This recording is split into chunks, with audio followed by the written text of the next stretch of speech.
చూద్దామా?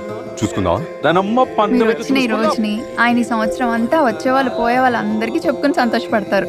బావోయ్ బా Hari happy, very happy. నువ్వు హ్యాపీయా?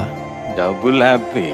ఆ సైకిల్ అయితే మొత్తానికి అన్నిటిని మార్చేసింది బావా. మా నాన్న సంపాదన, నా చదువు. తనకి పుట్టబోయే బిడ్డకి నా పేరు పెడతానడు హేమ. కానీ నాకు వాడి పేరు తెలియదే. వాడు అక్కడున్నాడు.